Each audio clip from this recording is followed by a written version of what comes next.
Casual Magic has been brought to you by Cool Stuff Inc., where you can get cool stuff. Use the code CASUAL for 5% off your order. We're also sponsored by Quiver Time, makers of the Quiver and Bolt deck cases and other fine card holding accessories. Use the code CASUAL on their site for 10% off your purchase.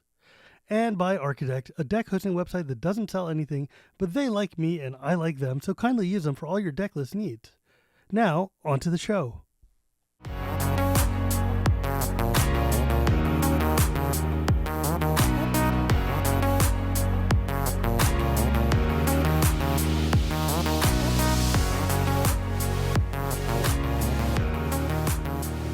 Hello and welcome to Casual Magic, the show where we talk about the fun side of Magic the Gathering. My name is Shivam, Bhatt, and Casual Magic is brought to you by Architect, Cool Stuff Inc., and Quiver.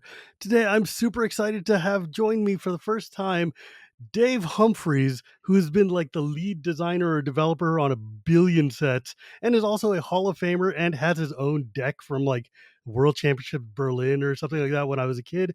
Uh, I've read about Dave since like way back when, because you used to make a billion decks, and you came out of that same like school of Magic players from like Boston back in the early days of Magic when you got like all super crazy.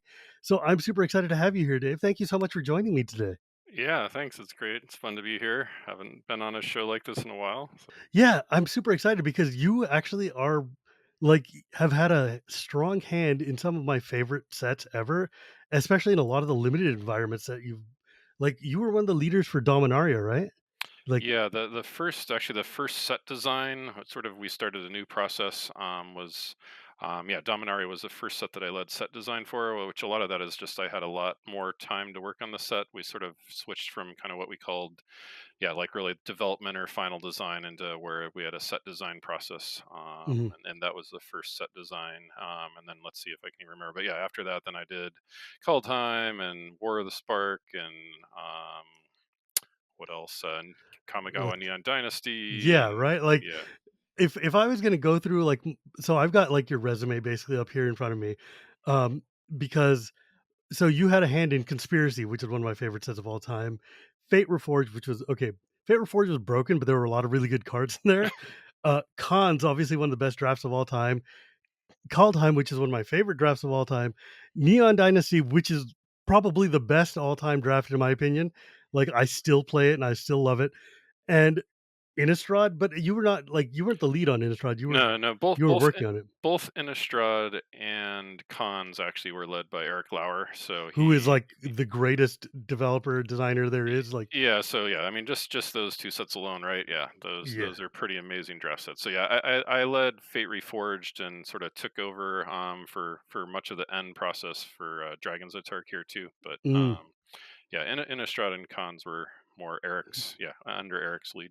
Man, I might be one of the few people who really enjoyed Megamorph. I liked it a lot. The name was goofy, but the mechanic was really cool. Yeah. Yeah, I mean, Um, I love Morph. I mean, yeah, I was certainly a part. I mean, certainly not the main reason or anything, but I definitely was one of the advocates for doing Morph again, since that was a bit of a contentious mechanic. So. I I love Morph. Morph is one of my favorite mechanics of all time. So seeing it in Kaldheim, I mean, seeing it in Cons was really cool. I would really like to see more Morph. Please bring Morph back. Yeah, I know it's hard to do, but it's so much fun. Like it feels so balanced when you're playing in limited and stuff. And um, I mean, it's hard to get Morph to show up in other places like Commander or whatever because everybody always knows it's a Willbender. But otherwise, though, I mean, I'm just looking over this list of like sets that you worked on developing or did set lead or whatever on, and it's like, man, you've been there for a long time. Yeah, I've been there 12 years roughly now. So I think, yeah, yeah, again, Avacyn Restored was the first set that I led the development or final design for. And yeah, I've been like, while I didn't lead Cons or Innistrad, Innistrad was the first set design team that I was on from the start Mm. of the process. So like, I was on those teams, contributing on that team and on Cons. But yeah, So so yeah, wait, so like when they hired you, the first set you got to work on was Innistrad? yeah. Well, technically, I worked on M12, I think, but like Mm. only kind of halfway through and on. So like the first set I was on, yeah, from the very start was of development was Innistrad. God, that must have been an insane like classroom for here. We're making the best set of all time, and you're working with like Rosewater and Lauer at their peak, and that must have been an incredibly cool experience. Yeah, yeah. I mean, it was super exciting. I mean, again, I had been working for like a competing company for 8 years and hadn't Mm. really been playing a ton of Magic. I mean, obviously, I'd played like a ton of Magic professionally for like many years preceding that, and had kept up a little bit, but so I was sort of getting my feet under me again. I mean that showed a little bit in some ways on Avison Restored. There were a lot of cool ideas and designs and directions there, but yeah, certainly I still was getting used to things in the process. But I mean, look, every Commander player in the world either curses your name or loves you for Crater of. So, yeah, it's yeah, funny, my friend Wheeler and I just did a 2-hour long set, like, breakdown of all the cool cards that are in Avacyn Restored, like, it was not a great limited format, but it was a really all-timer for, like, just cool cards that have been, like, forever staples in Commander now. It's just I don't know, I love that set. I think it's great. yeah. Um, I mean, yeah. The set in general went over very well. As you said, the limited certainly had some issues. you It's hard following Innistrad. I mean, Yeah, you could it's kind of like New Capenna following Kamigawa, like, it could have been the greatest set of all time, but it was following the literal greatest set. There's nowhere to go, I'm sorry. Like, you guys had a very high bar to cross, and that's just not fair to the sets that have to follow. Um, but I wanted to go back a few steps, if we could talk about that pro career you just mentioned, because you're a Hall of Famer and, like, world champion and one of the few people who has had his own actual deck just immortalized. So, when did you start playing? So I started playing in the like over spring break in 1994, so a very long time ago. I was, and I think yeah, I had gone back to like my hometown for spring break for my senior year of college, and yeah, a couple of my friends had picked up Magic, and they're like, "Yeah, you got to check this out." Like, they had like unlimited starter decks, and they'd gotten one for me, and right, and Nice. we just started like playing the decks, and like again, didn't really have any idea what we were doing. Like, although I will say we actually understood the rules really well. Like, we didn't understand what we were doing strategically or anything, but Well, I mean, the there's not a lot of strategy with the starter deck from those yeah, days. yeah, but I mean, again, I certainly had the naive, like wanting to trade like my Mox Emerald for a Terror and my friend turning me down, sort of thing. So yeah, again, we didn't really, like, definitely went through that phase. I mean, I do feel like yeah, I certainly leveled up pretty fast in terms of understanding the game, but yeah, and then yeah, so then like yeah, I mean, I played it pretty much just for fun with those friends. Like again, those are friends I had played games with all through high school, and like they Sure. had, they like one of the friends in particular was just always on top of like all the latest games, and so yeah, played it with them. Yeah, went back to college, played it some more there. Then I went to grad school in Boston, and eventually found a bit of a community there, and that's where I started meeting some of the people that ended up like right, like yeah, like Darwin Castle and Rob Doherty I eventually Yeah. met in Boston, who became yeah sort of my teammates through the whole process, and helping me prepare and helping us all get ready for the big events. And then yeah, I Ye played. like, those are also just Hall of Famers right there. I mean, like Yeah, yeah, yeah.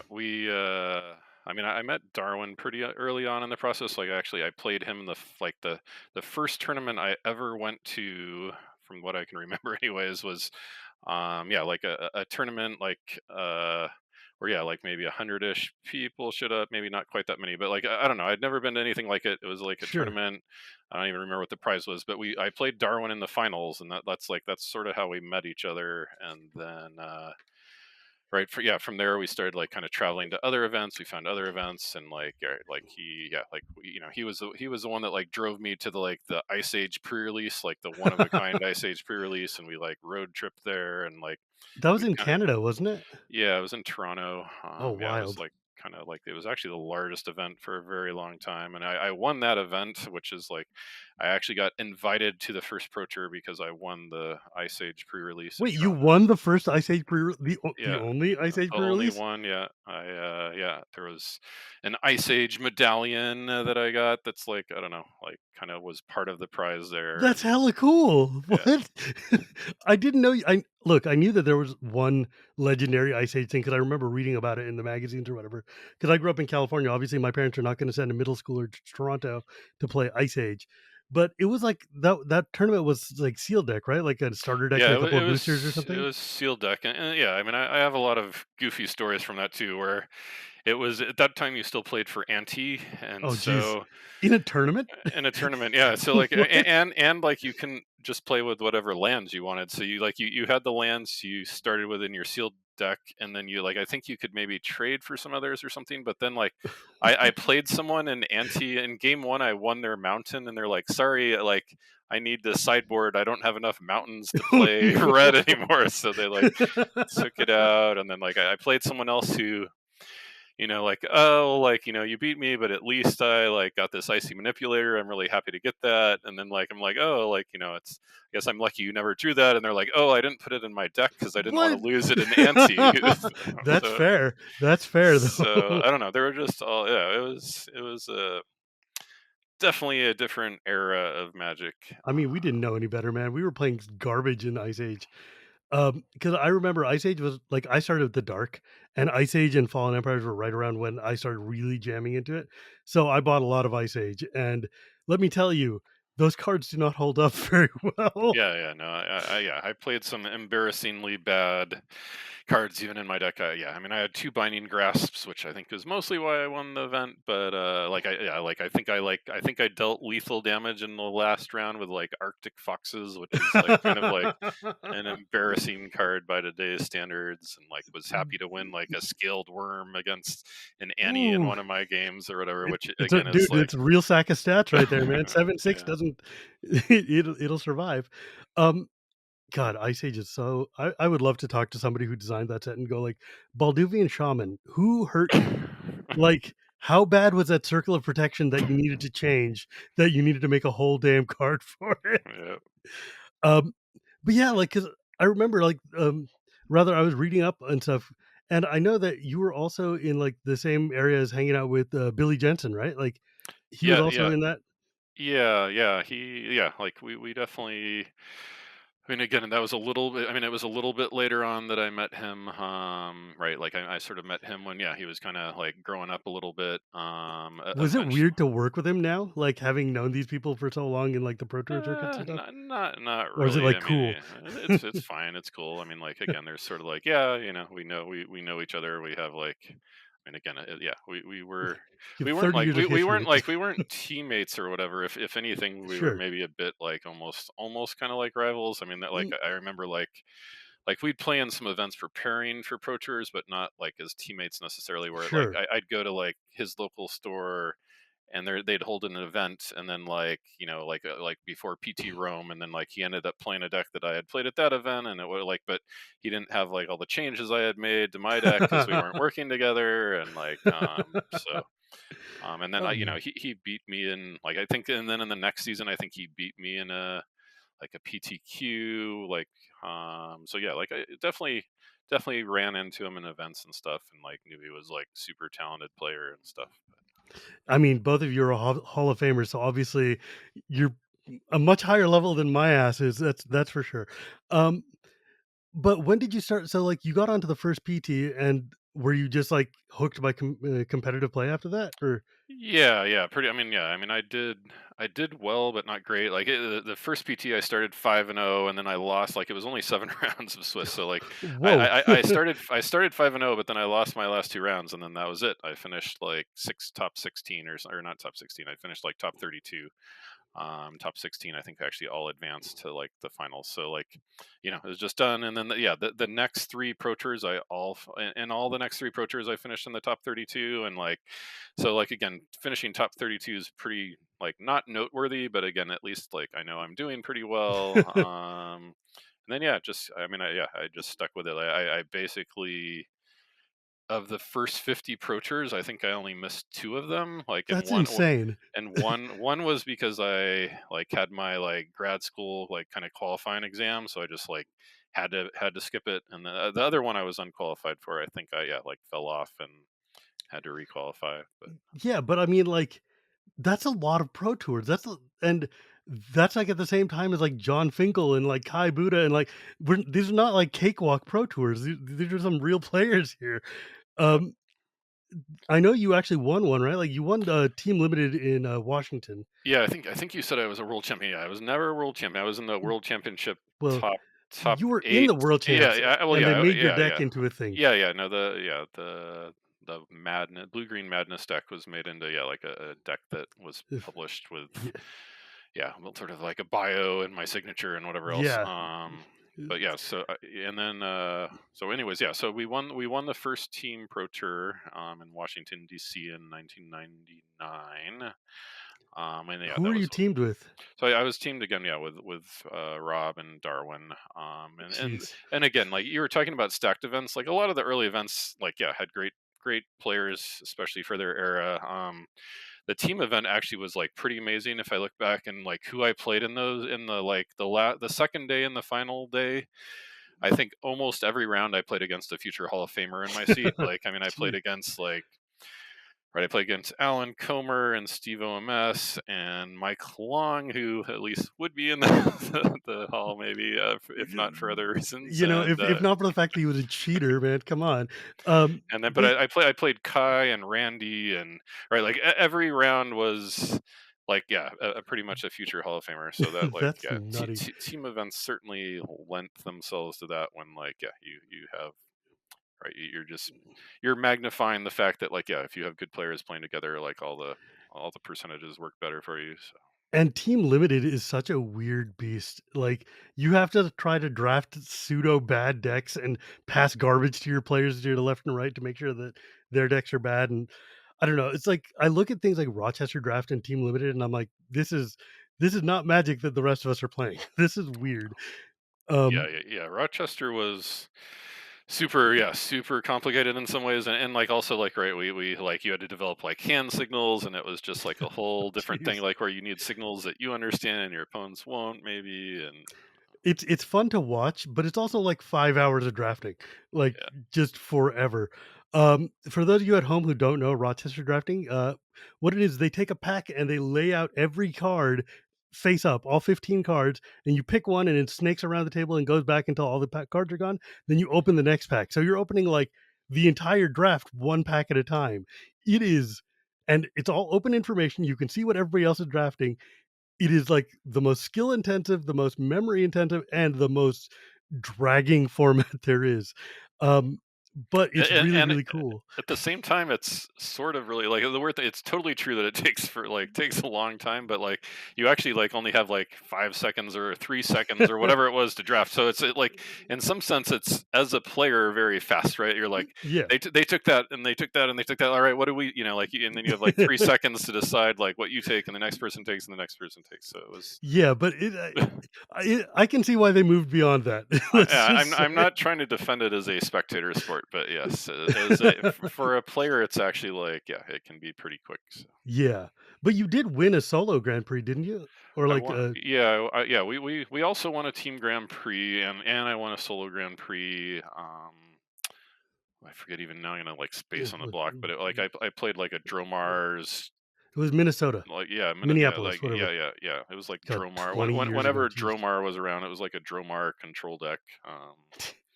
That's like invasion block. But, anyways, whatever it is, suffice to say, you had a hell of a resume and you were always at the top tables. And I think you were on like the second ballot Hall of Fame, which is pretty cool. Yeah, yeah, I think it was 2006. Yeah, the second ballot, the first ballot, yeah, first ballot was like at least a little bit, little bit sad for me. Where like I mean, I finished not all that high really, but like then in the second ballot, I just like, I more or less, I think I had won like the most money and had the most top eights, and then like it was just like, in the first ballot, like people were like, oh, well, these are the best stats, and then I'll vote for like all the cool people, and I wasn't Yeah. necessarily one of those. And then it's like, then it was like, all right, well, now the second year I just have like Bob Maher, and I kind of just had like by far and away the best stats, so Right. it was Well, I easier mean, because to. Finkel's already on the, the hall. Who else are you going Yeah, to give yeah, it to? But your class, though, was stacked, man. Like Bob Marr, you, Raph Levy, Gary Weiss, and Rob Doherty. yeah, Like, yeah. also, it's wild to me that Raph Levy is still playing at pro levels today, having, been doing this since forever. It's Yeah, no, it's, yeah, it's super impressive, because, yeah, I was talking about, like, I was proud that I had like more or less made like 48 of the first 50 pro tours or whatever, and like yeah, Yeah, Levy's just kept doing that ever since. Like yeah, like for the right. last right, like 300. I haven't played in like what 20 years, and he's Yeah. still played all that time since. Yeah, like It's just like him and some of the Japanese guys have just been like on the pro tour forever, and it's just like amazing. It's so cool. This year, like at Philly, was the first time I'd ever gotten to see a real pro tour in person after many years of just watching him on stream because I was there for the Magic Fest because I'm a Commander guy. But it was so cool to actually go there and like watch them like playing real pro Magic in paper again. It felt really good to see it come back again. But boy, howdy, is it like not the kind of Magic that I know how to play. A lot of very stone faced people just staring and just like silently flicking cards. I'm like, this is about as far from me as you can get and still be Magic, right? yeah. Um, did you go poke your head in the pro tour when you were there? So, yeah. I was there. Like, yeah. I mean, actually, for many years, I like it was almost like I don't know. I wouldn't say exactly part of my job, but I'd try to like, especially for sets that I led, I'd always try to go to the pro tour and watch people draft and watch people Mm, play and talk to the pros and get feedback on like what we did right and wrong, and at least from their perspective. And so, yeah, like I didn't do that quite as much here. Like we had some other people kind of doing that, and I was more focused on yeah other stuff in the panel and whatever. But yeah, like I still totally love yeah just watching people draft and watching people play. It's and yeah yeah, definitely miss aspects of it. Don't miss other aspects, but yeah, I mean it was a pretty major part of my life and why I'm part of why I'm here now. So yeah, like it's fun to see it all. I'm glad that it's I'm glad that we're back, right? Like I, yeah, you know, right. like the last event I'd been to was like the Worlds in Hawaii, and so yeah, it's like, What did you think of the Magic Con? Like of the entire, just the whole atmosphere of everything that was there. yeah, I mean, it was, yeah, it was really good and positive from my perspective. I mean, I didn't go to Vegas, so this was like, yeah, or my first Magic Con, anyways. And yeah, Mm. like it was just cool. Like yeah, people just seemed pretty happy to be there, happy to be interacting with us. Like the panel was like super, Oh, like that I was. don't know, yeah, yeah, like the people were just really excited and like, I could hear the roars from the panel. We were playing in the command zone on the far other side, and we could hear every roar as you guys revealed things. It was amazing. It was like watching a sporting event from where we were sitting. yeah, it was cool to walk around. Like I'd walk around the command zone a little bit, and people are like, "Hey, do you want to play?" And it's like, I mean, I haven't really been in many environments where you're just like walking around and people are like, "Hey, do you want to join our game?" Right? That's not, you know, like certainly not the thing that happens like at the pro tour or anything. Right? So right, it's like it's just kind of a cool feeling, right? That people are looking to expand their groups and meet It's funny, I people. was talking to Frank Karsten, and because like, he's a guy who I've read and followed for many, many years, and he definitely lives on the Pro Tour side, and I was like, "So, what do you think of the Magic Con?" And he's like, "Look, they're not chanting my name and screaming out what misplays I'm making at the Pro Tour the way they were for Game Nights Live." And I'm like, "Yeah, you could have been up there on stage with big boxing glove dressed like Rocky playing Commander, but instead you're up here drafting." So, like, it's a different world. Um, but let's talk about some of the sets you worked on because I find it super fascinating that like you've been mostly on the set design like development side of things. So not necessarily like here's what the set's going to be, but like Mark Rosewater hands you a file and you're like, okay, I got to make cards that actually work with this now. Um, what is that like? Like when you get a set, like when somebody hands you the like design document, do you sit there and start filling out like comments right away, or how do you like go about trying to build a set out of like just this sheet that's been handed to you, or like the file that they give you?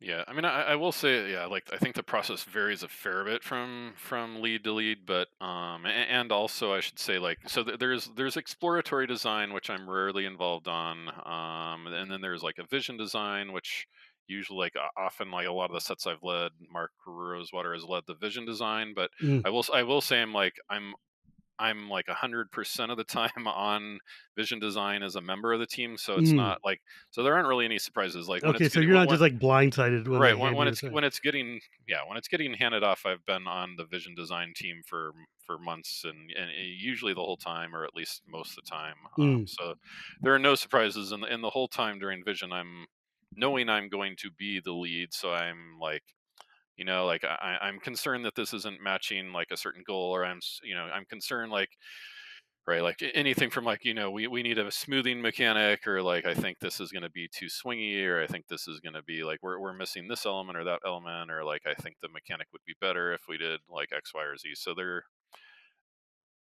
and again, not all the leads do that process. Some of the leads like to be more hands off, Mm. and kind of just check in and chime in. But I like to steer things early. Again, I design very few cards. Like in Vision, I design almost no cards. I'm more just like, Is it more you're just trying to tell them like, "Hey, this mechanic isn't gonna work the way you want it to work," or yeah, "This yeah, will be or hard to or make like cards yeah, for"? right, or it's like yeah, yeah, like I'm sort of like I don't want to be like the. It's a tough balancing act because I don't want to be the person that's telling them the stuff they're doing is not going to work. So it's more like Right. these are the problems I see with this mechanic. Can you help figure out how we solve them? Like Mm. I think this is too narrow, too parasitic. Too like, can we make it more appealing to like more people and like decks that they might already have built, or like yeah, just Sure. it's hard to analyze, but like those are the types of things where If I could use like a concreter example, like you were the set design lead for Neon Dynasty, yep. right? Neon Dynasty, one of my favorite sets of all time. I enjoyed it quite a bit. And um, what like when they came to you and they're like, "We're remaking Kamigawa, which is already a problematic set, and you're coming at it from like ground up, like building it from scratch here." Um, d- how did you guys come up with like, were you one of the people who was trying to help them make it so that it's not just ninjas, but it's rogues and ninjas, or it's samurais and warriors, or, like, broadening it out so they could be more applicable to, like, beyond just these very narrow Kamigawa themes? Yeah, I mean, I do feel like a lot of other people were solving a lot of that, not necessarily Sure, me. like, Like, so yeah, like Magic is a collaborative. I'm not yeah, trying to, like, yeah, take yeah. credit away, but you're here. So Yeah, yeah. No, but I mean, yeah, like, but I mean, there are plenty of things I like later kind of need to solve on my own or whatever. But right. like, yeah, I think a lot of things were done right in Vision. I mean, I feel like in many ways it's not surprising. Some of our best, some of our better sets are going to have better vision processes than others Sure. and stuff like that. So I think Vision went pretty smoothly. I feel like right, other people were latching on to the tradition versus technology, and not having it just be a right, like that, it's not just a conflict between those things, but Yeah. there's all trying to find a balance between those things and figuring out how to mechanically have all of that be true as well. And yeah, things all like, the stories coming to life with sagas were mostly figured out. I mean, again, like It's so cool. I ended up changing some of the details on like right that there were things like right, we needed to have them not all have haste. Eventually we decided so that they were like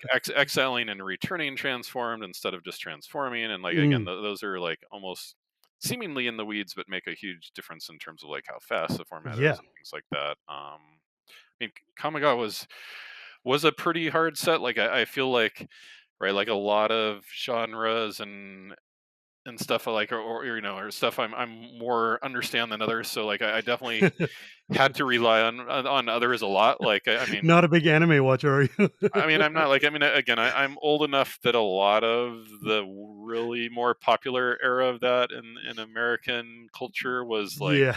kind of after certainly not in my youth or whatever.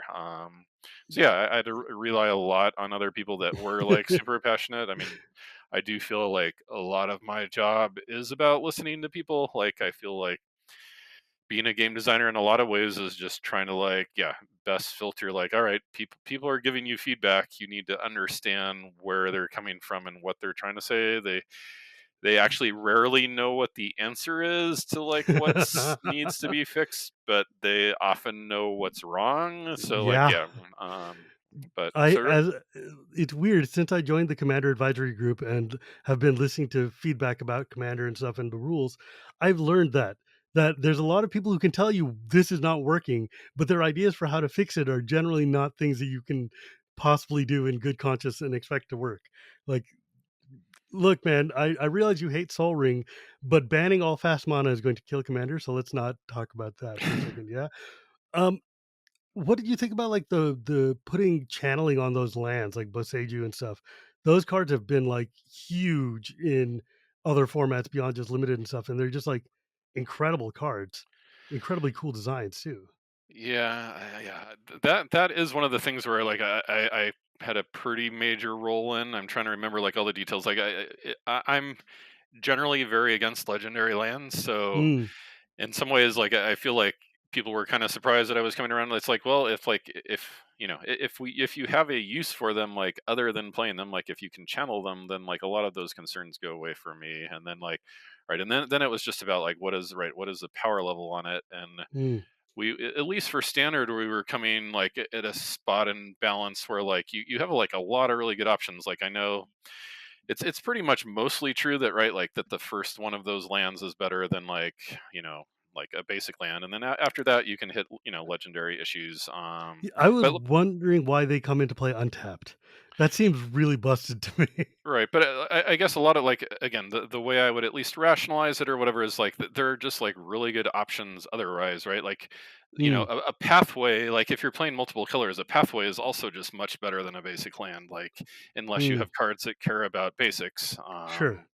Or run out of those. Like like so like if you're playing a multicolor deck, like these lands are not necessarily then better than just playing a land that's letting you cast your spells, right? And then Right.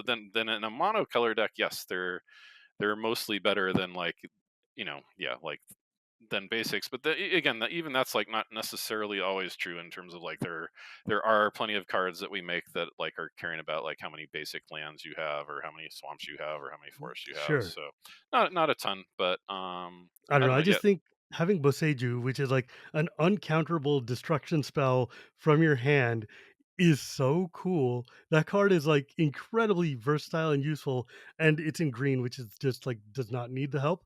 But um, I think it's an amazing design, and it's going to be like an all-star in Commander basically forever. yeah. No, I mean, I think like in general, like again, with a lot of the designs, they're also like just making the game more interactive and making the Mm, game interactive with card types that are often hard to interact with. So like, yeah, I mean, I'm right. I mean, yeah, certainly. I heard again like some of the concerns with like, oh, I'm going to need these for all my decks or whatever. But like, yeah, I'm like, you know, in general, I'm pretty happy with like how they play and where mm. they landed in the various formats.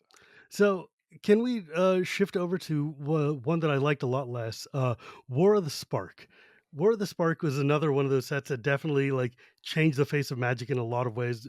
Namely, in that like first off, it had 800 planeswalkers in it, and those having the static abilities in planeswalkers, did you worry about the way that that was going to affect the game balance or like memory issues of having to like you attack into it? It's like, oh no, I've got hexproof because of wanderers on the table, or all my things take less damage, or all of these other kind of cascading effects that you have to now just persistently be aware of because all of these are enchantments that are on the table. Right. Well, I mean, to some extent, that's true of an enchantments already. I will say, like in short, the answer is like I think we realize certainly in hindsight that having enchantments that were interacting with how your opponent played the game, we did more than we should have. Or I won't necessarily Mm. say that we shouldn't have done any of them, but stuff like Narset and I um, hate Narset so much. yeah, so like Narset and Teferi, I mean, again, like those are like it's tricky because those are also some of the most played cards. So it's like Well, yeah. it's hard to not factor in like strength of the cards into those. But like I think like we realized that like those cards were both on power and what they did, pushing it too much on.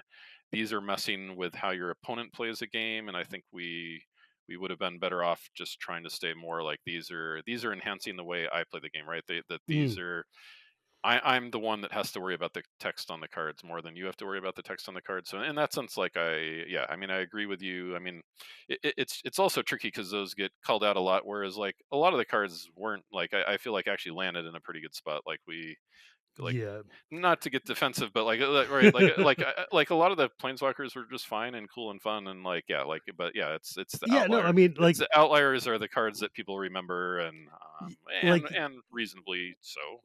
sure. Like, yeah, the Sarkin was awesome. Like, a bunch like I would say like 80% of them are just fine and good, flavorful and stuff.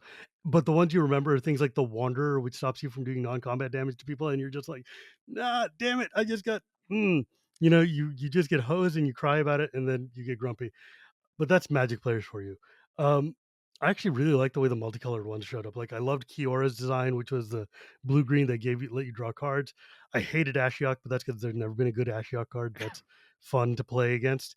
Uh, that card is that character is miserable. That character is just miserable, and I hate it. Um, But I was a friend of mine when we were talking before I decided when I told them I was going to be interviewing you. They were like, "Can you ask Dave specifically how you make a fun and balanced limited format?" Because one of the things I've noticed is a lot of the sets that you've worked on have basically been some of the best limiteds of all time, or just like deeply, deeply in the other direction. And I don't know how, like, I understand a lot about how design works and a lot about how like set design and stuff works. I don't understand how you guys manage to balance a game environment so that it's like fun and replayable a million times. Like Commander Legends Draft was incredible and super weird. Conspiracy Draft was incredible and super weird. But then you also have to do like making things like Dominaria, which is one of the most balanced drafts of all time, or cons or whatever. When you're building a draft environment or a limited environment, how do you approach it? Like, do you sit there and say like, we want this to be fast, or do you just look at the cards and kind of like shape it based on the way the cards look? I mean, there are times when we slow down or speed up formats. Those are more the exception to the rule. Like it's like something like cons where it's like, oh, we want you to play three color cards. We're going to slow down the environment, or Mm. right, like like three color themes or themes like if right in some sense to like even with Ikoria, like having led that, like well, it's if this is going to be about big monsters, we can't just have the game ending like before the big monsters show up or whatever, right? So like Oh man, Ikoria. there's some of that, but like yeah, it's right. Like if there were like an easy answer, like then it would be really easy to That's communicate fair. that to other game designers, and it would just like, oh, then everyone could do the same thing. So like a lot of it's just like practice and iteration. I mean, I've been doing this for 12 years on Magic and 8 years before that on other games. So like yeah, a lot of it's just iteration, understanding like yeah, what are kind of some of the rules, what are the rules you can bend, what are the things that like yeah, just where you put your focus, where like I mean there are also just kind of like philosophies that I'm sure I differ on than some people, like I know, right, right, like you mentioned Fate Reforged again, that was a long time ago, but like it's funny, like in many ways I feel like I don't mind formats being a little bit bombier, like that's like Mm. to me it's just like well like again we want to make the cards exciting, we want to make them Right, exciting for exactly. constructed, like I'm not going to fail to make exciting constructed cards to make limited just like yeah a little bit better. There's still like right, I still need to come in, I need to come in sort of the in between the goalposts at some sense though, where too many people like bounce off of it. Yeah, because I noticed the other day I was going through some cards because I was building a deck, and I realized some of my favorite limited environments, like Dominaria or Kamigawa or whatever, um, don't translate well to cards that play in broader formats outside of limited. Like, there's a lot of cards in Dominaria that were incredibly good and super fun in the limited format, but are never going to see play in Commander. Or like aside from like I mean the legends being notwithstanding, I mean like the bread and butter kind of cards, you don't see a lot of them making splashes elsewhere because they were made for a balanced mid-range kind of tempo-y like environment to play in a really fun limited format. And that's one of the laments I have is that like I wish we had more narrow I wish block constructed still existed. I wish we had more like brawl standard brawl level stuff that I could play like sealed deck type of things to relive those formats. But do you find it's a challenge to build cards that are exciting for eternal formats or standard while still keeping the integrity of a limited format?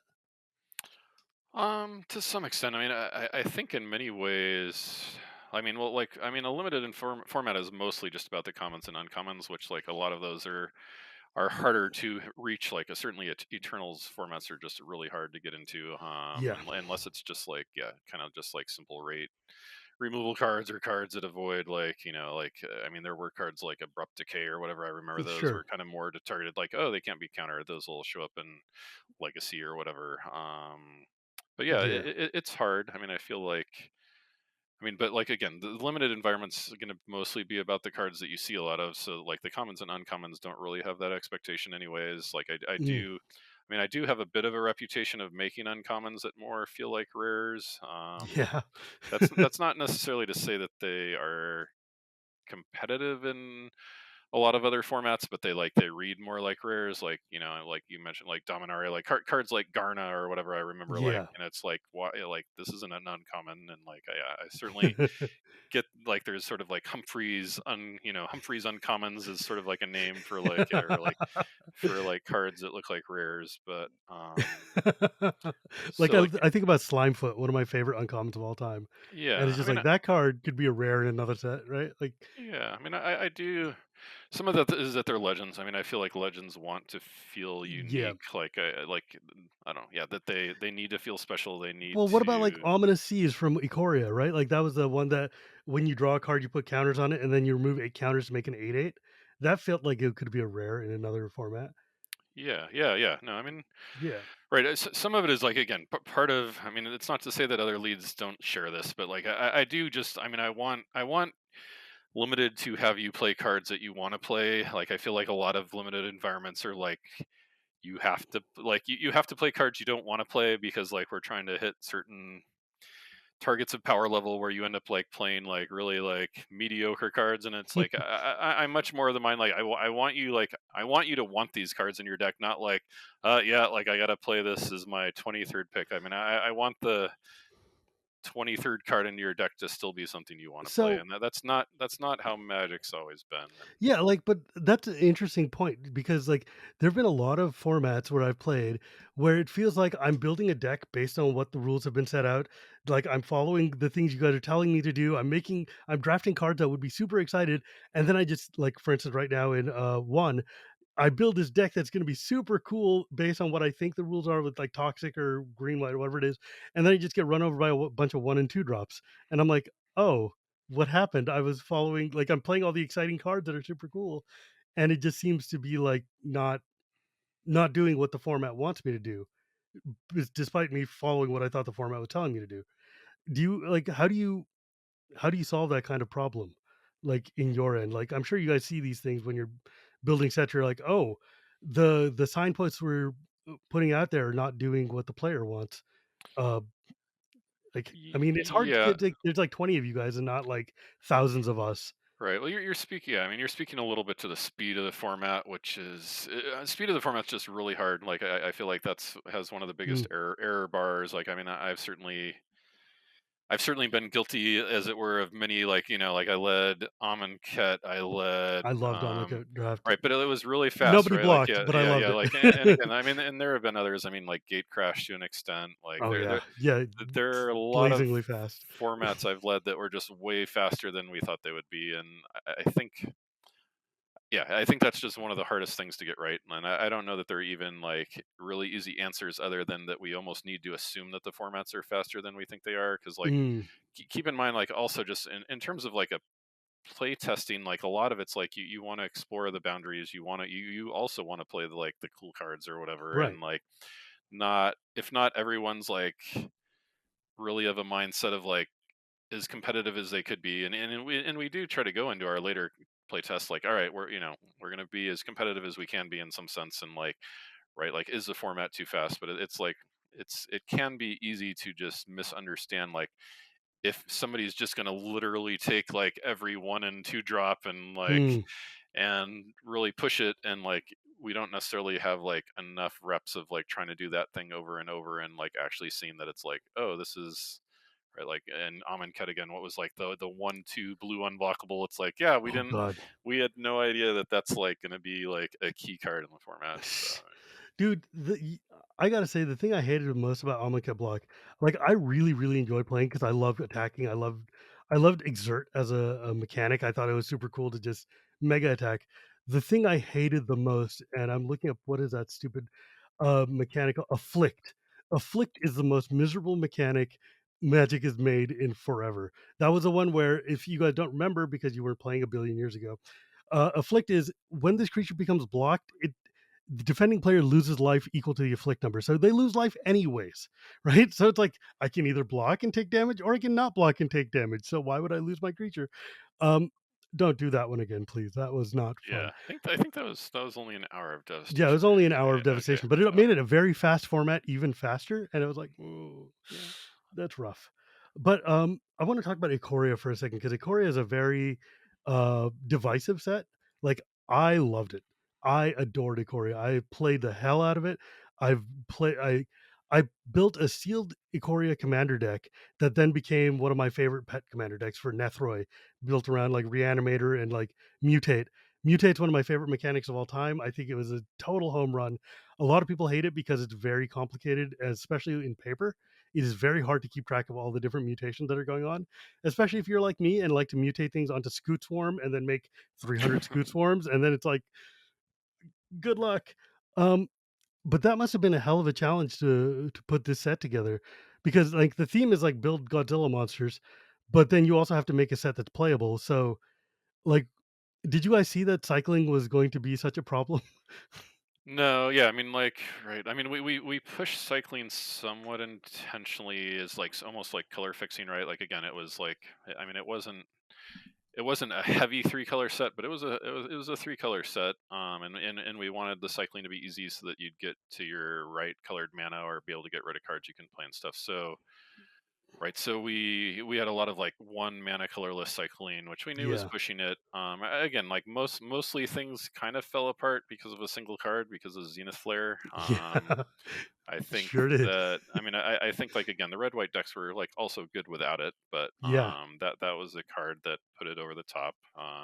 Then again, like like at least mathematically speaking, there's only like one Zenith Flare per draft. It's like it does. It's tricky because I feel like it gets a little bit blown out of proportion. Like there's only one of Yeah. these per draft. It's not like ruining every draft. Someone Well, could just the hate it's draft it or whatever, or take it and like the reason that it came up so much is because when we were playing on because Ikoria was the first lockdown set, so yeah, we weren't playing in paper, we were playing on Arena, and Arena does not care what your pot is, right? Like, it match yeah, makes yeah. you Right. against If whoever, you're winning, you will eventually play against someone who has this card. 14 Yeah, Zenith Flare yeah, yeah, yeah. decks. Yeah. But so yeah, Um, we again like we did buff Zenith Flare late for constructed, which arguably worked out. mm, But I mean, like in terms of it, it actually created a deck where it otherwise would not have created a sure. constructed deck. Like you can debate whether or not you like that Yeah. deck existing, but Well, uh, honestly, I would rather talk about well, I mean, look, as a commander player and a member of the CAG, one of the big things is you were responsible for companions, right? Like you and Rosewater, yeah, or yeah. who It's funny. Rosewater likes to take, I think, a lot of the blame for it. But again, certainly it was like in a brainstorming session that I went through. I mean, again, he put it in the set, but like I was on the team that came up with the original like kind of model for it. what was the impetus here? I mean, we like again, we routinely have like kind of brainstorming sessions, and like looking for new mechanics that could be like kind of the basis for sets or exciting elements of sets. Mm, And the basis was some people are like, I'd really like, what would it mean to have like cards that started in play, and then there was another like totally separate line of thought, like, oh, well, like, can we have like there should be more like deck construction build mm, around type cards. And so it wasn't just like it was a fusion of those ideas where it's like, mm, well, we like we can't just give you a card that starts in play. That's ridiculous. Like but like maybe we can if like your deck has to be compromised in some way. And so that like that was the compromise, right? Like if you have to build your deck suboptimally, maybe we can give you a starting card in play. And so that I mean right. that ultimately was the genesis of the idea. And then there were like some proof of concept cards, and then it was a matter of like, all right, now like just in terms of like how set structures and work, now we like we need to make at least 5 of these. And then like, well, Hmm. actually we should probably make 10 of these. And then Sure. yeah, like, and then it gets hard to come up with like all 10 designs. And then Yeah. Like, mainly speaking, like, I mean, as in from commander side, it's weird to have a second commander that you get to just play for free if your deck is, but you have so many hoops to go through that it's not that bad, right? Like, it's fine. If you were going to contort your deck construction to make Obosh work, congratulations, you can have it. Um, some of them are a little bit busted, but that's fine. It's commander. My one concern, and this is the thing that I've heard from fans for 2 years straight now that I'm going to bring to you because now it's your problem. You had a red blue commander named Lutri, a red blue companion. It's a first order in Magic. It's adorable, it's beautiful art. Why would you give it a a function that basically makes it free that makes it an auto ban. Was there no other, like, trigger that you could have put on it other than every card in your deck has to be singleton so you can run this? Yeah, I mean, like, Why did you do this to me? I know. I'm sorry. No. Yeah. I mean, it's weird because right, like again, these weren't made for Commander. These were made. No kidding. These were made for Standard and Limited mostly. I mean, again, like we theory craft them elsewhere, but like I'm like again, this is just kind of a philosophy thing. Like I'm not going to not make a card for Standard because it's not going to work in Sure. Commander. Like if it's going to Yeah, and break, I don't expect that. if it's going to break Commander or something, sure. Like I get that people are upset about like, oh well, like blue red didn't get a Commander, or like you're right, like that, It's like because it's an otter. and because it's an otter, that it's an otter is If it had been like a ooze or an elemental or a goat or something, nobody would have cared. But yeah. because it's the gorgeous, cute little otter, it is not my problem. Sure. Yeah. Well, I will say I have nothing to do with making it an otter, but that's sort of passing the buck. Yeah. Because ultimately I am kind of signing off on everything for sets, but yeah, like again, a lot of it, right? Like in some ways, Lutri. I mean, it's Lutri's a interesting example because I think it was one of the first proof of concept designs where Mhm. like it actually is a huge deck building cost for 60 card. Yes. Um, and like I mean, ultimately, like even in the original companion wording, I'm not sure that that card's necessarily too strong. Like I think like in some sense, like again, I talked about how like the War of the Spark Planeswalker outliers like kind of malign the whole thing where like a lot of the companions, even in the original rules, or maybe not a lot of them, but some of them like actually kind of work out. The Yeah, construction, they're mostly fair. the construction was fine, and then like a lot of them kind of work in Standard with the modified errated rules. Yeah. I But mean, look, the just because Lurrus broke the game doesn't mean like Kahira is fine. It's like great, your cats and your elementals get buffed. Nobody cares. It's totally fair card. Gigantha is fun and fine, great for 5 color. A bunch of them are great. I mean, I think the biggest problems are just literally Yorion and Lurrus and Lutri for commander. The other seven are totally they're fun. If you yeah, jump through the hoops, they're cool, no problem. yeah. I mean, again, yeah. In many ways, yes. Like it's still right. Like it is. These are kind of forever in Magic, and I Yeah. like again. I understand the complaints and like that. Right. Like, I don't wanna make it, like, super negative because I love Ikoria. I Yeah. want you to know I adore Ikoria. But, it is, like it does come up a lot because it's, like, companion Lutri is I think with any other, like, mechanic of, like, any other limitation, deck building limitation, that card would have been totally fine because it's just like a fork. It doesn't matter. It's who cares? Right. But yeah, like as I said, I mean, it sort of was. The idea was in some ways almost to bring a bit of Commander to Standard. Yeah. Like, right again, like I won't necessarily say blame me, but it's like I know a lot of it's It like was a good idea. why can't we play this in Commander? It's like well because the deck building restriction is meaningless in Commander. That's It why sure you can't is. play it in Commander. Like again, like like Dude, I was surprised how much backlash there was because clearly it's just free for blue red. it's We're not free. gonna like It's free for any that red, was blue X not deck. right. When the whole point of the mechanic is to get people to build their decks differently. So Believe which me, we had a lengthy debate about it. We were like, "What do we do? Are all of them free like this?" Because the rules committee showed us just Lutri. They didn't show us any of the other companions, and we're like, this is not okay. Are all 10 like this? Because that's bad." And they're like, "No, only this one." It's like, yeah, Yorion was also like yeah, yeah, well, Yorion's just like literally you can't play it because it's against the yeah, rules. yeah, What is up with Winota? Winota is like one of the strongest red white commanders ever. It's super huge in like super competitive play, and it was like busted in standard and stuff like that. I love that card, but did you know that people are using that to make turbo stacks decks? It's really mean. yeah. I mean, it's one of those ones where I think like ultimately, yeah, we just were a little bit off on getting the deck built. Like again, again, more of our focus is for Standard, but like Yeah. I think I probably designed the card like the card got buffed after I designed it because it was somewhat felt too hard to like put the deck together. But a lot of that's like I feel like it shouldn't be a surprise to the audience that right like the world's gonna like figure out the better way to build the decks and like we right? Like it's also hopefully like not that hard to believe that like it's hard like oh like somebody sees this card needs to play test with it. It's not necessarily going to just Oh, fall yeah. together in No, I terms of don't like blame you at all. I think the card is sweet.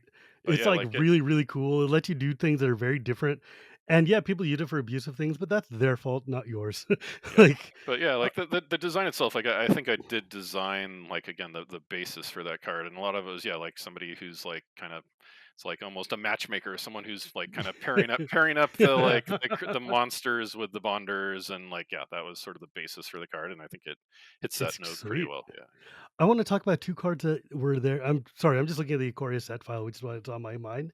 There were 2 cards you did in there that were fantastic, and I think changed the direction of the way Magic goes for green especially, that are just, like, in my opinion, really great designs. This was for, what the hell is it called? Charge of the Forever Beast, which is, 2 and a green sorcery that you show a creature from your hand, and it does damage equal to its power to any creature or planeswalker. And then ram through, which is target creature you control deals damage equal to its power, and then if it has trample, it does excess damage to the controller. I think those are phenomenal designs. They're super cool. I love green getting kind of fakey direct damage that relies on creatures. I think it's like such an innovative and swell idea. yeah.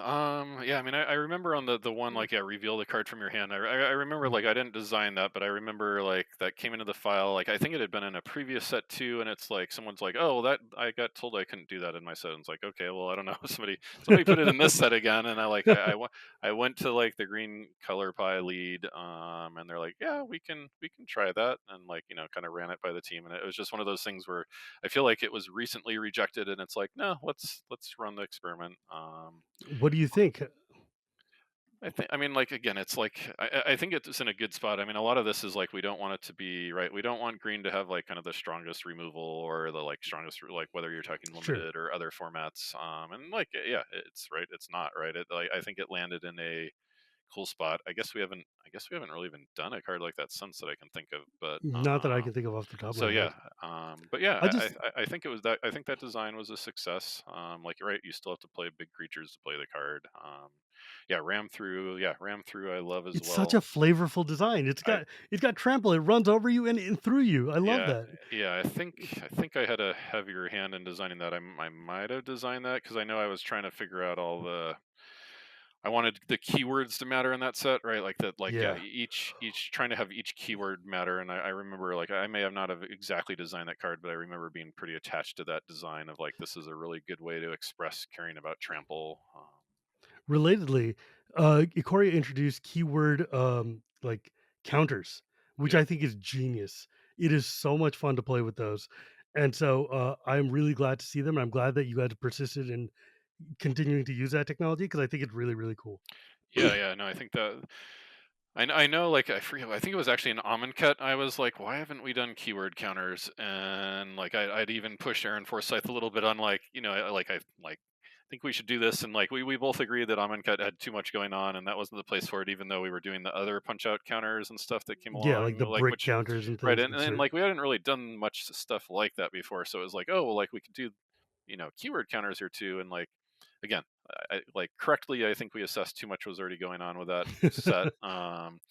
And so that was already in the back of my mind, and something like I like as soon as like we were in like Ikoria Vision, I definitely strongly pitched like we should try this here. Like this is like perfect for the setting. So, right, and like Yeah. you right, like you were talking about like yeah, trying to like design for a set with big monsters. Like I did also want to make sure that like that there was like cute, adorable, whatever smaller Yes. monsters too. Like I kept yeah, even just in terms of our marketing, it's like everything's getting marketed towards like big, big, big, and it's like well, I can't design a set that's just big creatures. It's not gonna work.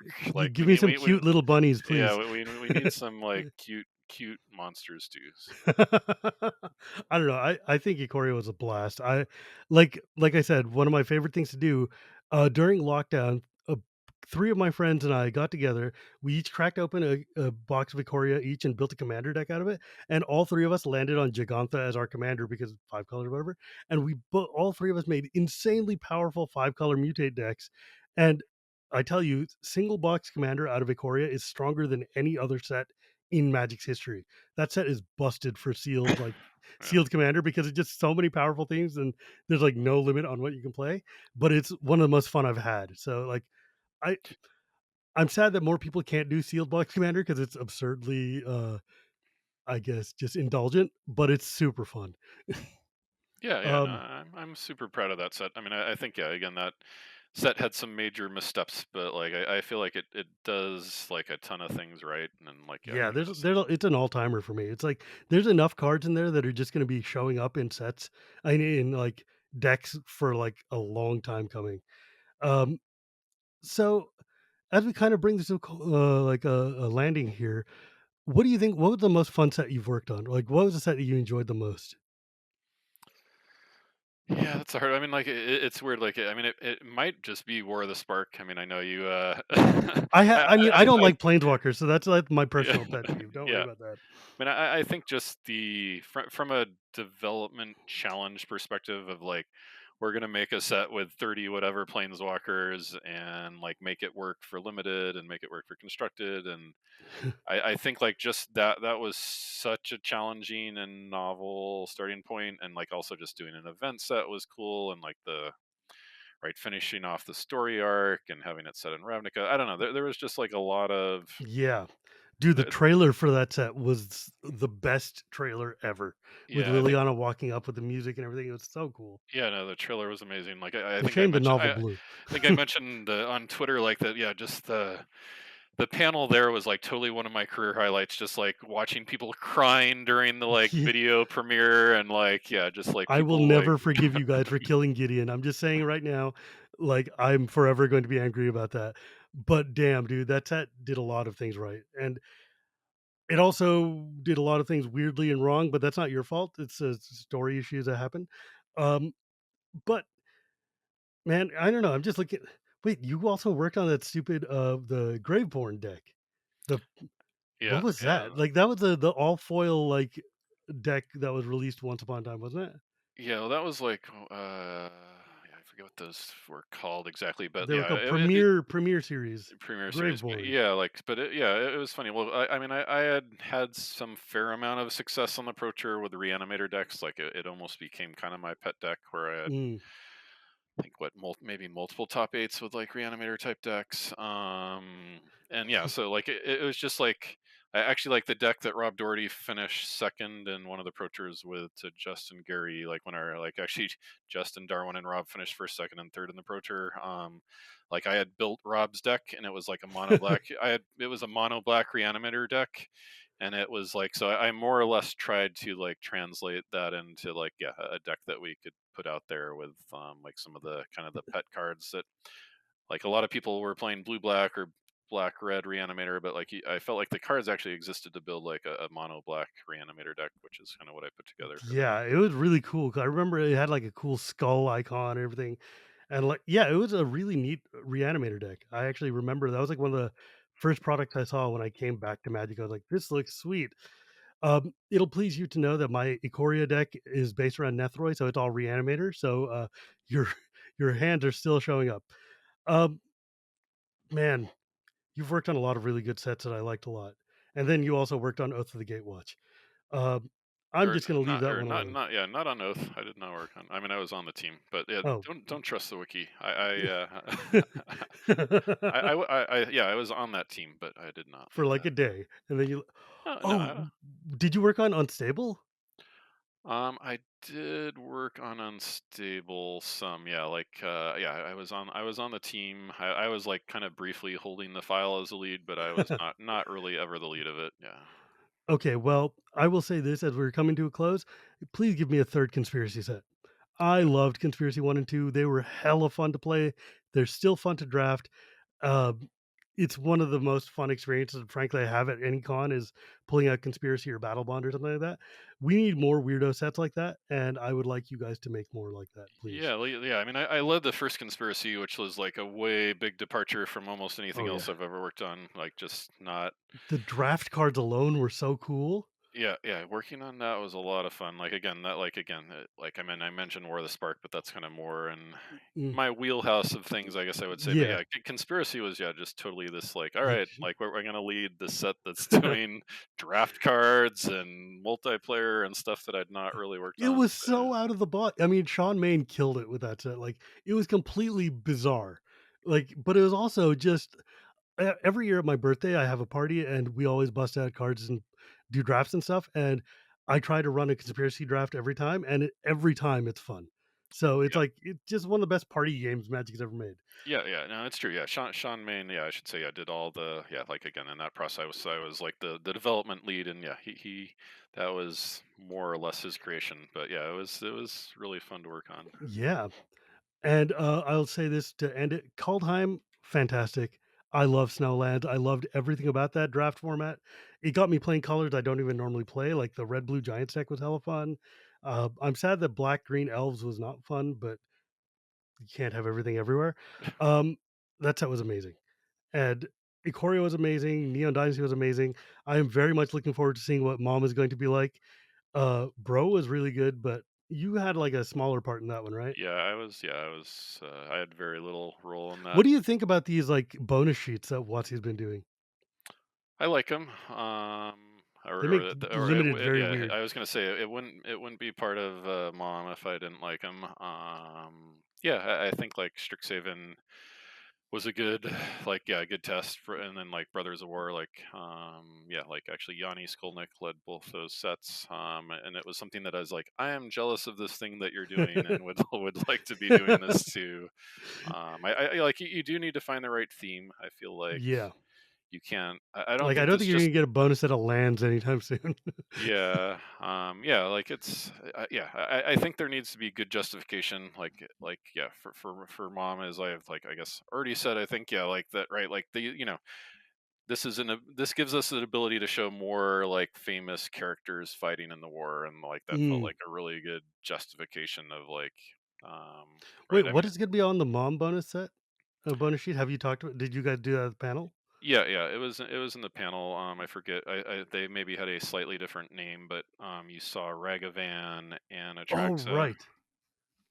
right. Right. They were the ones that came out in the different frame. Like Yep, Ragavan's in the invention frame and Atraxa's yep. in the new Capenna frame for some reason. Yeah. You're right. I remember that.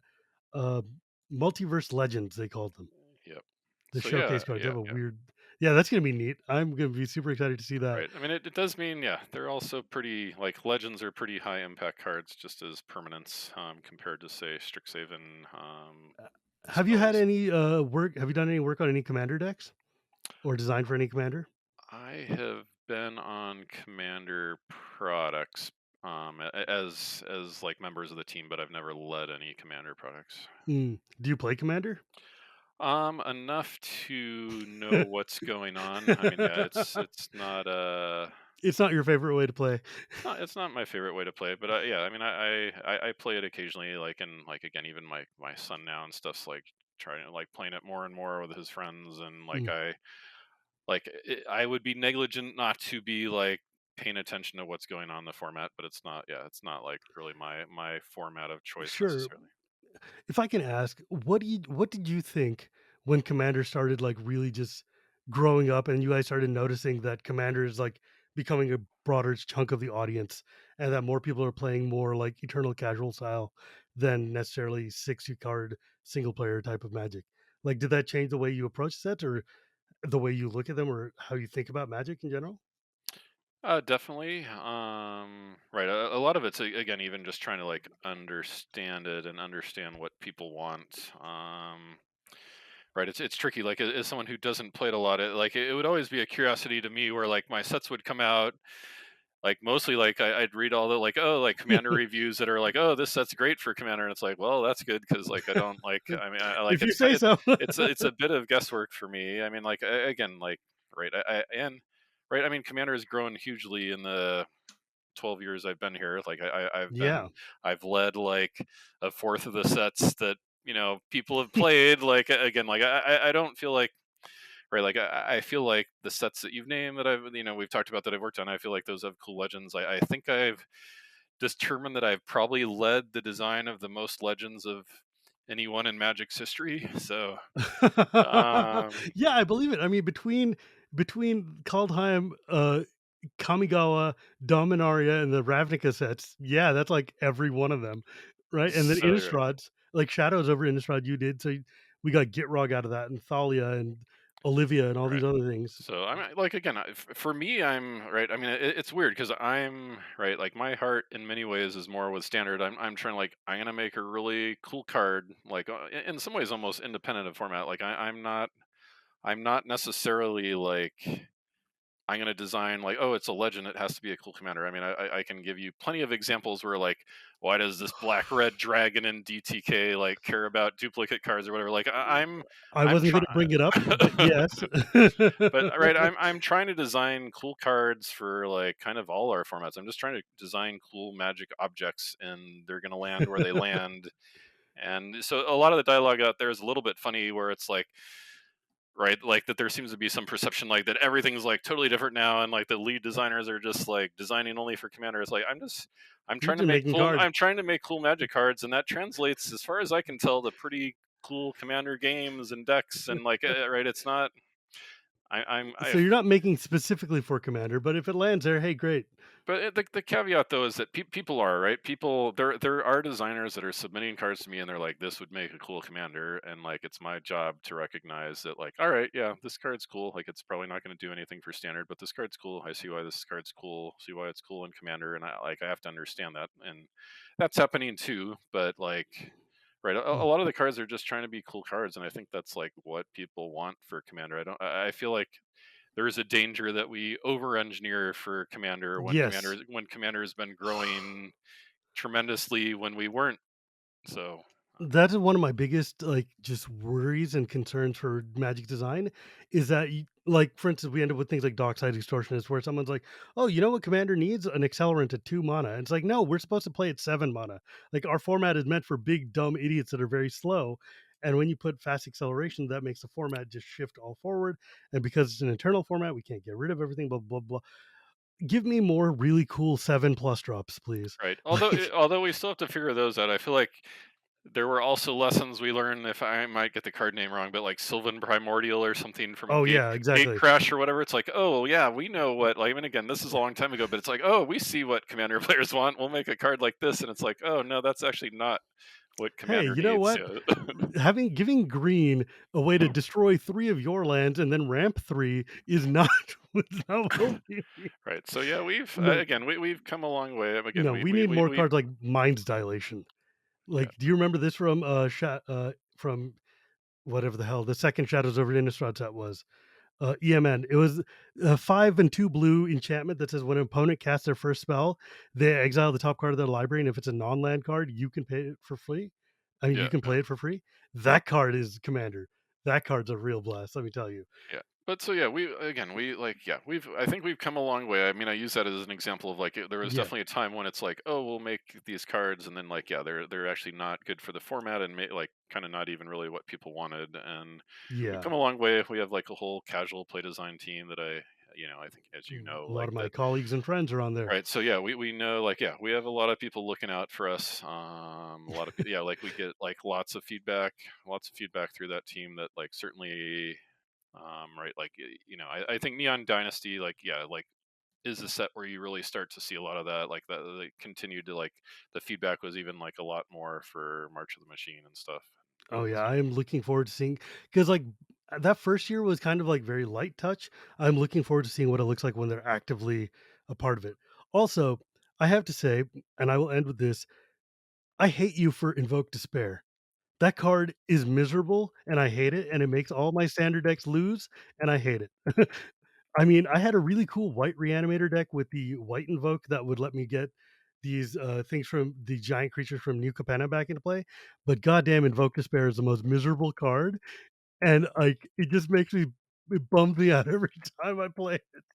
yeah, God, I hate that card. that card's pretty good card. Yeah, I mean Yeah, it's messed up, man.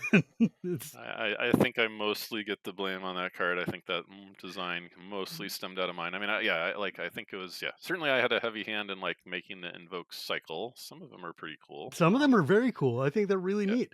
I just think the one that says you lose doesn't you doesn't feel don't. good. You need to Um, be prepared for that card in standard. I will say. but let me tell you, man. Anyways, because of that, I started playing Explorer. Uh, Thanks. Anyways, though, thank you so much for joining me today. It's actually been really lovely to talk to you. We got to meet up at the at Philly because there was a panel that you were sitting with Aaron Forsyth, Mike Turian, Mark Rosewater, and Sheldon. And I was like, I've had everybody on my show except for you, so I need to get you on my show. So I'm glad that I was able to make this work. So thank you so much for joining me today. Yeah, it was fun. If people wanted to reach out and contact you or talk to you, is there what's your Twitter handle, or do you use It, any it's means? it, yeah, it's Grumphrys is my handle. I'll spell that out because the spelling's weird. It's Grumpherys. The ERYS throws a lot of people, especially now that we have Light Humphreys and Yeah, exactly. spelled a Light, different light. spell a different way. So I love Light. He's such a cool dude. Um, Thank you again, though. And remember, my friends, if you want to find me, you can find me at Gearpuri Gears. You can find this podcast anywhere podcasts are sold or at Cool Stuff Inc. every Tuesday. And now also on YouTube every Tuesday. Thank you to my editor, EK. And remember, my friends, it is not magic without the gathering. And we will see you next time.